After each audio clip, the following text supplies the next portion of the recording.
Haleluya. Shalom Bapak Ibu Saudara, sukacita kembali kita bisa bertemu. Kita bersyukur bahwa setiap hari kita bisa sama-sama mempelajari firman Tuhan. Dan tujuannya adalah supaya kita semakin mengenal Tuhan, semakin bertumbuh, semakin serupa dengan Kristus. Kemarin kita sudah belajar tentang protokol menghadap Tuhan. Kalau kita ingin berjumpa misalnya dengan satu pejabat negara, presiden kah atau raja kah, selalu ada protokolnya. Mengapa? Karena orang yang mau bertemu dengan pejabat penting itu harus menunjukkan keseriusan, harus menunjukkan kesungguhan, harus menunjukkan niat bahwa pertemuan itu penting. Nah, sama dengan Tuhan. Bukan berarti Tuhan itu mau mempersulit siapapun bertemu dengan dia, tapi Tuhan rindu ketika orang bertemu dengan dia, orang itu sungguh-sungguh ingin bertemu dengan Tuhan. Itu sebabnya Tuhan kita itu tidak murahan. Tuhan kita murah hati tapi dia tidak murahan, dan dia menetapkan di dalam Alkitab bagaimana caranya kita bisa bertemu dengan Tuhan, menghadap Tuhan. Kemarin kita sudah pelajari bahwa kalau kita mau bertemu dengan Tuhan, kita harus mempunyai hati yang senantiasa bersyukur. Ini tidak berkaitan dengan apa yang kita nyanyikan atau apa yang kita ucapkan dulu, tapi lebih ke arah hati kita. Kita bersyukur atas semua kebaikan Tuhan, atas apa yang Tuhan izinkan di dalam hidup kita. Nah, yang hari ini kita akan pelajari adalah langkah kedua, yaitu puji-pujian. Sesudah kita memiliki hati yang bersyukur, kita harus memuji-muji Tuhan. Itu cara yang Tuhan tetapkan untuk kita bisa menghadap Dia. Di Mazmur 48 ayat 1 dikatakan, "Besarlah Tuhan dan sangat terpuji di kota Allah kita." Jadi kita berkata bahwa kebesaran Tuhan dan pujian kita itu dua hal yang berjalan bersamaan. Nah, berapa banyak yang setuju dengan saya bahwa Tuhan itu maha besar? Tuhan itu kebesarannya tidak terbatas. Nah, karena kebesaran Tuhan tidak terbatas, maka puji-pujian kita juga seharusnya tidak terbatas. Kemarin kita sudah pelajari bahwa ucapan syukur itu berkaitan dengan kebaikan Tuhan, tapi puji-pujian kita itu berkaitan dengan kebesaran Tuhan. Sehingga apapun yang terjadi dalam hidup kita, itu tidak akan mengubah kebesaran Tuhan. Dan seharusnya kita memuji Dia. Kita akan melihat ada 7 fakta tentang puji-pujian di dalam Alkitab. Kita tahu bahwa di dalam Alkitab banyak bicara tentang puji-pujian, terutama di kitab Mazmur. Yang pertama, pujian akan membangun sebuah tahta bagi Tuhan Yesus.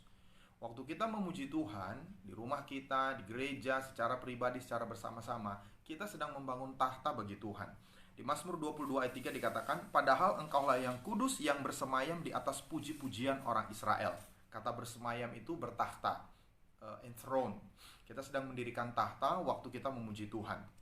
Dan waktu kita menyediakan tempat bagi Tuhan, kita sedang mengizinkan Dia berkuasa. Dia memerintah dalam hidup kita. Dan waktu Tuhan memerintah dalam hidup kita, Dia menjamin hidup kita. Ada satu kisah di dalam Kisah Rasul, waktu Paulus dan Silas di penjara. Di tengah malam, di tengah penjara, mereka memuji-muji Tuhan. Kisah Rasul 16 ayat 25-26. Tetapi kira-kira tengah malam, Paulus dan Silas berdoa dan menyanyikan puji-pujian kepada Allah, dan orang-orang hukuman lain mendengarkan mereka. Akan tetapi terjadilah gempa bumi yang hebat sehingga sendi-sendi penjara itu goyah, dan seketika itu juga terbukalah semua pintu dan terlepaslah belenggu mereka semua. Jadi waktu Paulus dan Silas memuji Tuhan, Tuhan menikmati puji-pujian mereka.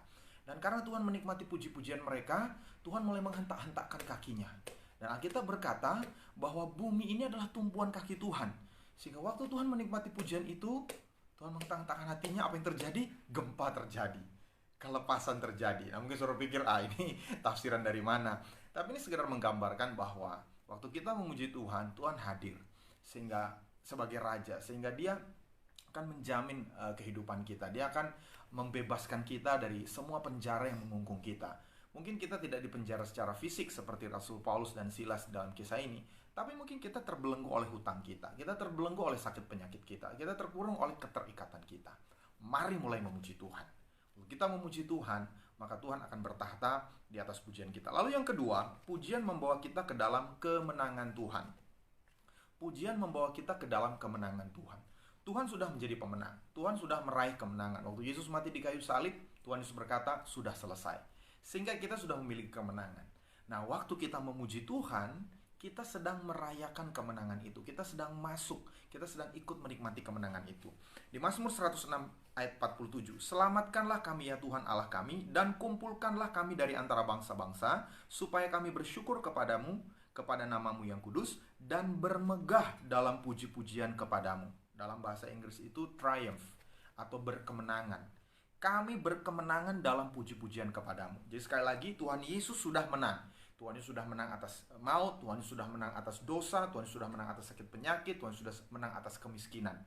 Waktu kita memuji Tuhan, kita akan turut berkemenangan dengan Tuhan.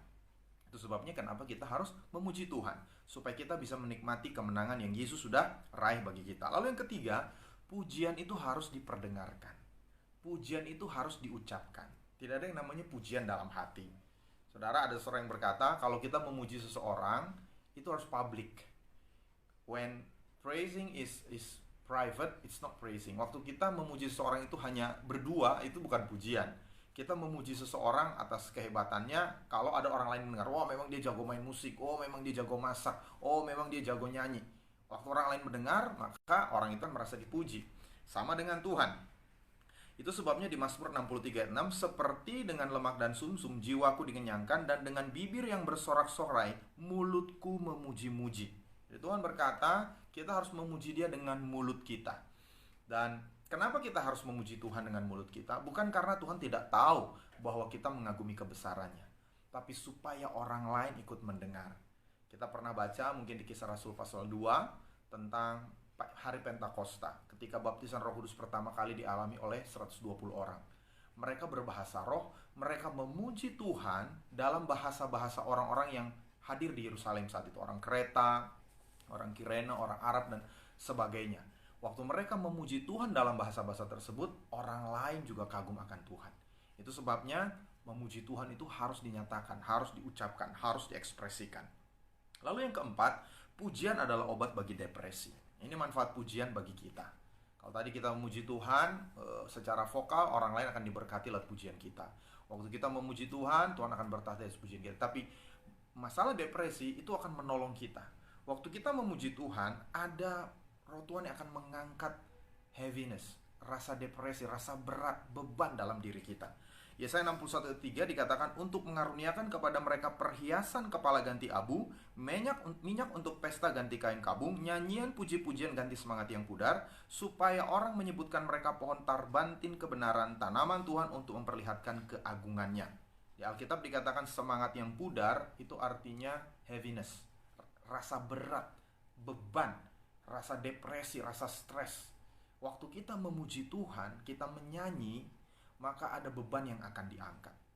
Itu sebabnya ketika kita berbeban berat, mari angkat pujian kepada Tuhan. Lalu yang kelima, pujian adalah suatu korban. Nah, ini yang membuat mungkin ada banyak orang sulit untuk memuji Tuhan. Waktu kondisi sedang susah, mereka pikir, apa yang saya bisa syukuri, apa yang bisa saya lihat positif dari kondisi ini. Tapi di Yeremia 33 ayat 11 dikatakan, akan terdengar lagi suara kegirangan dan suara sukacita, suara pengantin laki-laki dan suara pengantin perempuan, suara orang-orang yang mengatakan, bersyukurlah kepada Tuhan semesta alam, sebab Tuhan itu baik, bahwasanya untuk selama-lamanya kasih setianya, sambil mempersembahkan korban syukur. Dalam bahasa Ibrani itu korban pujian. Korban pujian di rumah Tuhan, sebab aku akan memulihkan keadaan negeri ini seperti dahulu, firman Tuhan. Jadi Alkitab sendiri mengakui bahwa memuji Tuhan itu pengorbanan. Ada saat-saatnya di mana kondisi itu begitu berat, kita rasanya tidak ingin memuji Tuhan.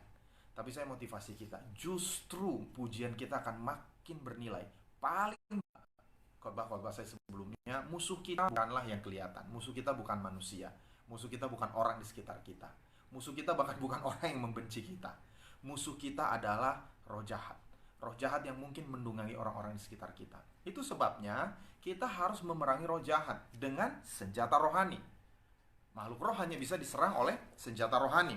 Di Mazmur 8 ayat 2 dikatakan, dari mulut bayi-bayi dan anak-anak yang menyusu telah kau letakkan dasar kekuatan karena lawanmu, untuk membungkamkan musuh dan pendendam. Jadi siapa lawan Tuhan? Lawan Tuhan adalah iblis dan roh jahatnya. Dan Tuhan sudah memiliki cara untuk mengalahkan iblis, mengalahkan setan adalah dengan meletakkan di mulut bayi-bayi dan anak-anak menyusu. Apa itu? Di Mazmur di Matius 21 Tuhan Yesus mengutip ayat ini. Matius 21:16 dikatakan, kata Yesus kepada mereka, aku dengar. Belum pernahkah kamu baca, dari mulut bayi-bayi dan anak-anak yang menyusu engkau telah menyediakan puji-pujian. Jadi kalau kita kombinasikan dua ayat ini, Mazmur 8 ayat 2 dan Matius 21 ayat 16, maka firman Tuhan mengatakan dengan jelas, kekuatan yang Tuhan letakkan di mulut bayi-bayi adalah puji-pujian. Bayi itu adalah makhluk yang paling lemah. Bayi tidak bisa buat apa-apa, dia harus ditolong dalam hampir segala hal. Tapi di makhluk yang paling lemah, Tuhan letakkan puji-pujian untuk mengalahkan musuhnya. Itu sebabnya puji-pujian itu dahsyat. Puji-pujian itu berkuasa. Waktu kita mengalami serangan roh jahat, mungkin saudara mengalami serangan roh jahat dalam pekerjaan, dalam keluarga, mari memuji Tuhan. Akan ada perlindungan. Di Yesaya 60 ayat 18 dikatakan, tidak akan ada lagi kabar tentang perbuatan kekerasan di negerimu, tentang kebinasaan dan keruntuhan di daerahmu. Engkau akan menyebutkan tembokmu selamat dan pintu-pintu gerbangmu pujian. Di kota-kota zaman dulu mereka terlindungi karena ada tembok dan ada pintu gerbang.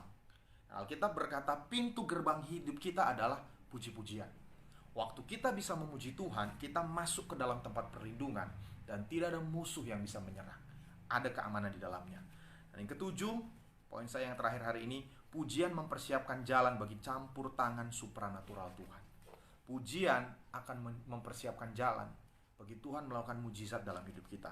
Di Mazmur 50 ayat 23, siapa yang mempersembahkan syukur sebagai korban, ia memuliakan aku. Siapa yang jujur jalannya, keselamatan yang dari Allah akan kuperlihatkan kepadanya. Jadi dalam bahasa Ibrani dikatakan, bagi mereka yang mempersembahkan pujian, dia mempersiapkan jalan bagi Tuhan untuk menunjukkan keselamatan baginya. Jadi Tuhan mau menolong kita, Tuhan mau melakukan mujizat dalam hidup kita. Tapi Tuhan butuh jalan. Jalan keselamatan Tuhan terbuka waktu kita menaikkan pujian. Ini pernah terjadi di 2 Tawarikh 20 ayat 22. Suatu kali Raja Israel, Raja Yosafat mengalami serangan musuh.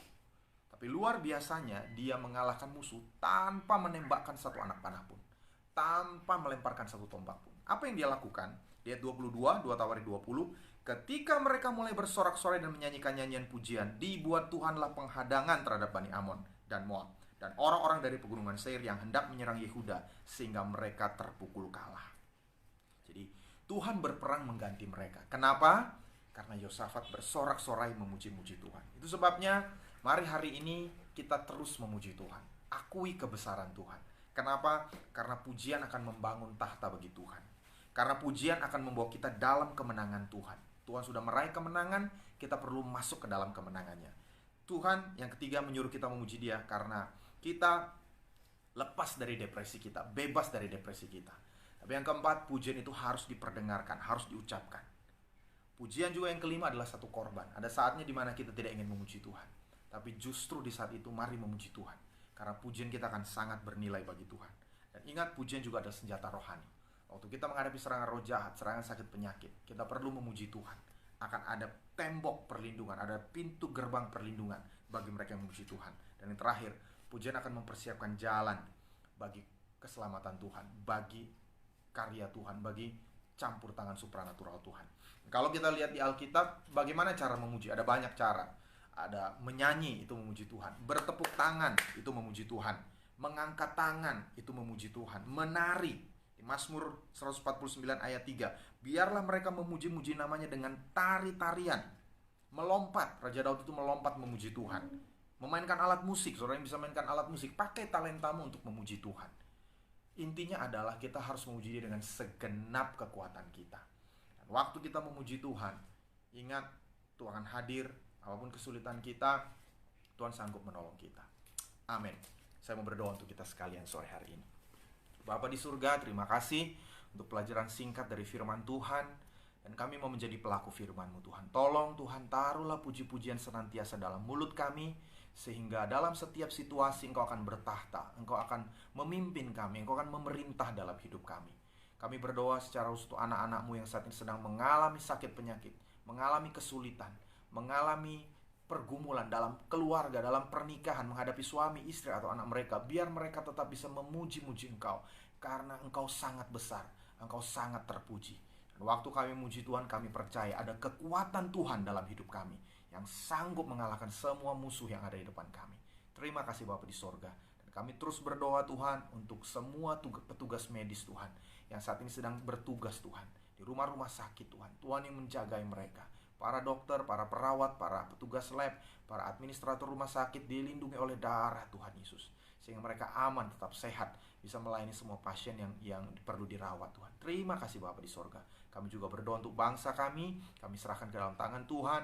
Kami bersyukur untuk pemerintah kami. Kami tahu pemerintah ini Tuhan yang menetapkan, Tuhan yang memberikan hikmat untuk bisa melewati masa-masa ini dengan baik. Kami percaya Tuhan, semuanya akan berakhir. Pandemi ini akan berakhir, resesi tidak akan terjadi. Kami declare, kami nyatakan dalam nama Tuhan Yesus, semuanya akan berakhir dengan baik bagi kemuliaan nama Tuhan. Terima kasih Bapa, dalam nama Tuhan Yesus. Haleluya. Amin. Puji Tuhan, Tuhan Yesus memberkati.